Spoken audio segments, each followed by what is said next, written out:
बड़ी खुशी की बात। और इस मौके पर कोई परिचय के मोहताज नहीं, आप सभी जानते हैं, राजवीर सर जानते हो सभी। और बार जोरदार तालियों गड़गड़ाहट के साथ अभिनंदन करें।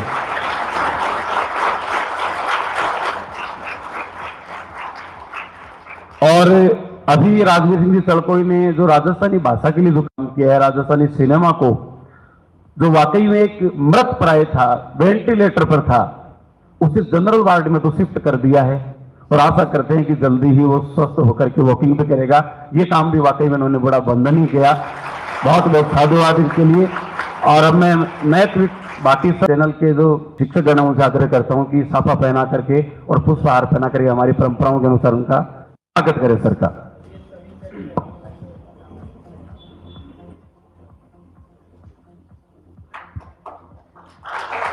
स्वागत है सर राजवीर जी आपका।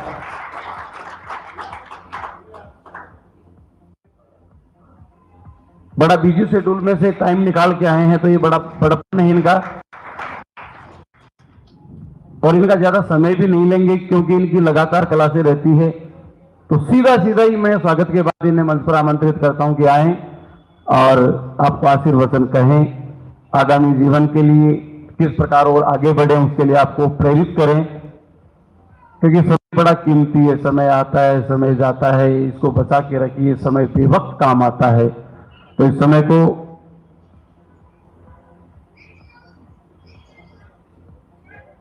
हाँ अच्छा सुंदर लग रहा है। तो राजवीर सिंह जी आपका समय बड़ा कीमती है, तो मैं सीधा सीधा आपको मंच पर आमंत्रित करता हूं, आए और विद्यार्थियों का आशीर्वचन कहें।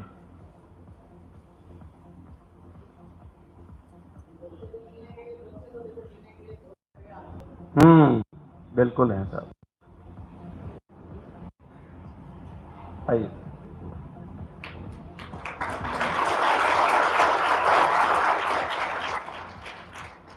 आप सब ग्राम विकास अधिकारी हो। मारे घर पहला आप ग्राम सेवक होया करता, पर ग्राम सेवक रोड़ो मचायो कि नहीं माना अधिकारी। मैं सेवा नहीं करना चाहूँ, मैं बना अधिकारी। मतलब अधिकारी बनने खातर तो अभी थोड़ा और पढ़ना पड़ी। और तो खाली नाम रे पीछे तमको ही लागेड़ो है ग्राम विकास अधिकारी रो। ओम सिंह जी आली स्टेज पर पहुंचो भी खातर घंटों और पढ़ना पड़ी। तो एक तो वही है कि प्रयास यहाँ समाप्त नहीं होने चाहिए, प्रयास आगे और किए जाने चाहिए। कई बार हम छोटी मंजिलों को ही अंतिम मंजिल समझ लेते हैं, पिक्चर अभी बाकी है। संविधान में लिखा हुआ है, हमारे मूल कर्तव्यों के अंदर है कि प्रत्येक व्यक्ति को खुद की उन्नति के लिए और देश और समाज की उन्नति के लिए प्रयास करने चाहिए। तो ये संविधान में लिखी हुई बात तो फॉलो करनी चाहिए। संविधान ने लिख रखा है कि व्यक्तिगत उन्नति के प्रयास करने चाहिए, तो व्यक्तिगत उन्नति ग्राम विकास अधिकारी पे आगे रुकनी तो नहीं चाहिए। व्यक्तिगत उन्नति के लिए और खूब सारे प्रयास किए जाने चाहिए। उज्जवल भविष्य की आपको शुभकामनाएं खूब सारी, कि आप खूब सारी आगे तैयारी करो और अच्छे अच्छे पदों पर पहुंचो।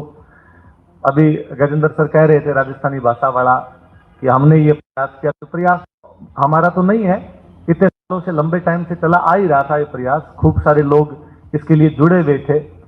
अपने ये है कि अपना सौभाग्य है कि हम सोशल मीडिया के दौर में हैं, इसलिए बातें फैलती ज्यादा है। कन्हैयालाल सेठिया संसद और विधानसभा के आगे भूख हड़ताल कर गए थे, पर हमें इस बात का पता ही नहीं।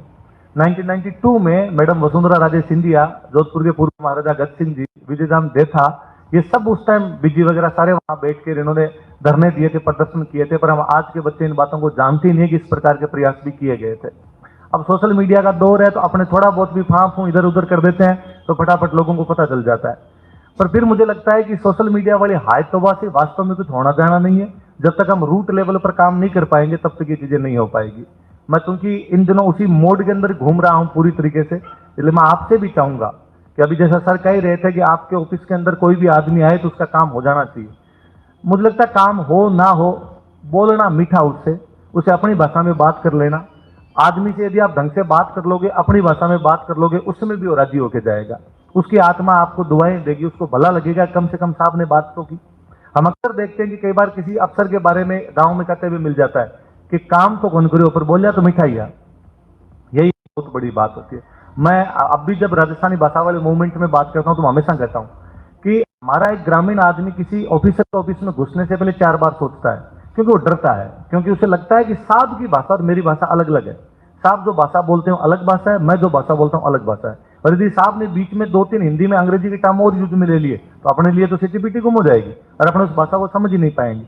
वही यदि साहब उससे मारवाड़ी के अंदर बात कर ले, राजस्थानी में बात कर ले, या जहां की ढूंढाड़ी में, वागड़ी में, बागड़ी में, जिसमें बात कर सके उसमें बात कर ले, व्यक्ति को भला लगेगा, अच्छा लगेगा। उसे यूं लगेगा यार मेरी बात पे कम से कम गौर तो किया गया था। आप ये करना अपनी भाषा को, कोई जरूरी नहीं। कई बार लोग कहते हैं, मेरे से आगे पूछते हैं कि सर आंदोलन से जुड़ने के लिए हमें क्या करना चाहिए। कोई जरूरी नहीं कि आंदोलन से जुड़ने के लिए सड़कों पे उतरा जाए, कोई जरूरी नहीं कि आंदोलन से जुड़ने के लिए फिल्म देखी जानी चाहिए। आंदोलन से जुड़ने का सबसे अच्छा तरीका तो यही है कि कम से कम वो जो भाषा है जो मृत प्राय हो रखी है, जो मरने वाली है, उसको हम बोलने लग जाए, हम पढ़ने लग जाए। मैं परसों ही उदयपुर था तो मैं किसी एक मीटिंग के अंदर वहां बोल रहा था कि हम वो अंतिम पीढ़ी है जिनकी मम्मियां सोशल मीडिया यूज नहीं करती है, जिनकी मम्मी इंस्टाग्राम, आगे आने वाली पीढ़ी में जितनी मम्मियां होगी वो सारी की सारी इंस्टाग्राम पे होगी। तो वो वैसे भी भाषा के लिए, संस्कृति के लिए प्रयास नहीं कर पाएंगे, आप लोग ज्यादा काम कर पाएंगे। प्रशासन वह कड़ी है जो सरकार को और समाज से जोड़ता है या जनता को सरकार से जोड़ता है। आप सबसे महत्वपूर्ण भूमिका निभाओगे, उसके अंदर आप लोगों के जितने काम कर सकते हो काम तो सारे करोगे ही, लोगों को साथ में, सरकार के साथ में कैसे कनेक्ट कर सकते हो, कितनी सारी योजनाएं आती है सरकार की, उनके साथ में जोड़ सकते हो, वो एक बहुत बड़ी बात। मुझे बड़ा ही अच्छा सा प्रसंग याद आता है। मैं शायद तीसरी चौथी क्लास में पढ़ता हूँ, हमारे ग्राम सेवक सर हुआ करते, मेरे पापा टीचर है, पापा जब टीचर लगे हुए थे तो गांव में मास्टर सब जानते हैं फिर मास्टर को, तो ग्राम सेवक जी थे वो पापा के पास, मेरे पापा को आके उन्होंने कहा कि बीपीएल कार्ड बनाने हैं, तो बताओ किस किस के बीपीएल कार्ड बनाए जाने चाहिए। उस दिन हमारे घर पे मकान का काम चल रहा था, तेजा समझते, तेजा कम मकान का काम चल रहा था, तो पापा उसमें बिजी थे, मिस्त्रियों को बता रहे थे भाई कैसे क्या करना है क्या नहीं करना है। तो उनका यार मेरे तो घर पे काम है, क्या करूं, तो मैं कैसे बताऊं अब आपको। उन्होंने कहा कि यार भेज दो किसी को मेरे साथ में और वो मुझे उन घरों में ले जाएगा जहां जहां बीपीएल कार्ड जिनके आवश्यक है। पापा ने मुझे बुलाया, मुझे बुला कहा कि तू है ना इनको अपने गांव के अंदर घुमा ला, इनको बीपीएल कार्ड बनाने। मैंने पूरे गांव के बनवा दिए थे, पर मुझे क्या पता किसके लेके जाना है किसके नहीं लेके जाना है। तो मेरा ग्राम सेवक जी से पाला एकमात्र वहां लेना देना पड़ा है। वो ग्राम सेवक जी बहुत भले थे कि हमारे पूरे गांव के बीपीएल कार्ड बना गए थे। अब उसमें कोई बीपीएल में आता तो भली बात, और नहीं आता था तो भली बात, कार्ड तो सबके बन ही गए थे। तो आप भी ध्यान रख लेना, ऐसे किसी गांव के अंदर कार्ड बनाने जाओ तो ज्यादा नुक्ताचीनी करने की आवश्यकता नहीं है। वैसे ही दुनिया योजनाओं का फायदा उठा ही लेंगे, आपके साइन से किसी योजना का और किसी को फायदा मिल जाए तो कोई बुरी बात है नहीं है। और गाँव में लगभग सबकी हालत बीपीएल जैसी सी होती है, या थोड़े से बीपीएल से ऊपर या थोड़े से बीपीएल से नीचे। जो बीपीएल से ऊपर भी होते हैं वो एक बार बाई का ब्याह करते हैं, इतने में नीचे आ जाते हैं, फिर 2-4 साल कमाई करके वापस ऊपर आते हैं, इतने में कोई डोकरा सलट देता है, मृत्यु भोज करके वापस नीचे आ जाते हैं। इसलिए हालात तो लगभग उस रिश्वत रेखा के आसपास ही रहती है, कभी 23.5 डिग्री ऊपर है कभी 23.5 डिग्री नीचे, तो ज्यादा कोई रोड़ा रप्पा है नहीं। तो आप यदि किसी थोड़े से बीपीएल ऊपर वाले को यदि बीपीएल में शामिल कर जाओगे, कोई आप पे अंगुली उठा देगा नहीं था तो आप कहना साहब 2-1 साल देखो, अभी हाथों हाथ आने वाले हैं, 2 साल में बाद में बीपीएल में आ जाएंगे। तो मैं थोड़ा दूरगामी सोच रखने वाला अधिकारी हूँ, इसलिए मैंने पहले ही सोच लिया कि इनके भाई बड़ी हो रखी है, ब्याह तो करना है, बीपीएल से नीचे तो आएंगे, तो क्यों ना अभी इनको बीपीएल के अंदर लिख दिया जाए। आप थोड़ा ध्यान रखना, आपके उज्जवल भविष्य की खूब सारी शुभकामनाएं।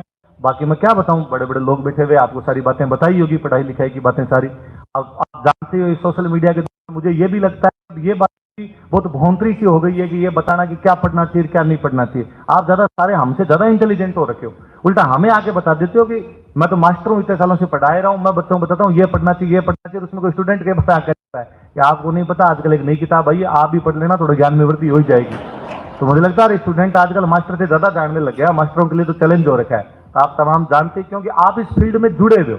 हमने सबने तैयारियां छोड़ दी, पहले हम पढ़ते थे उस टाइम की जो किताबी थी वो ठीक है, मास्टर वाला लाइफ में थोड़ा बहुत अपडेट होना पड़ता है, पर इतना अपडेट भी नहीं हुआ जाता जितने आप अपडेट रहते हो। तो आप तमाम लोग जानते हो क्या किया जाना चाहिए क्या नहीं किया जाना चाहिए। अगला साल चुनावी साल में सरकार खूब भर भर के वैकेंसियां निकालेगी, जितने कैप्चर की जा सकती है उन वैकेंसियों में पढ़ा जाए, उनकी तैयारी की जाए, अपने इंटरेस्टिंग जो फील्ड है उनको देखा जाए कि हम कहाँ है, उन सब चीजों को पढ़ा जाए।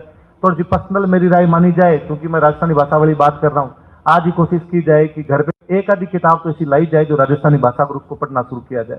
क्योंकि आपके सिलेक्शन हो रखे हैं, इसलिए आप एक बार चिल वाले मूड में हो, कूल वाले मूड के अंदर आ रखे हो, तो थोड़ा सा किताब लाके पढ़ लोगे। इन दिनों आप पढ़ भी रहे होंगे, थोड़ा साहित्य के प्रति रुझान भी बढ़ेगा। साहित्य पढ़ा हुआ आदमी थोड़ा अच्छा सोचता है, ब्रॉड पर्सपेक्टिव में सोचता है, तो आप भी थोड़ा ढंग से सोचोगे, राजस्थानी का साहित्य पढ़ोगे, 4 बातें और पता चलेगी। बाकी सब धन्यवाद, आप लोगों ने मौका दिया बोलने का मुझे।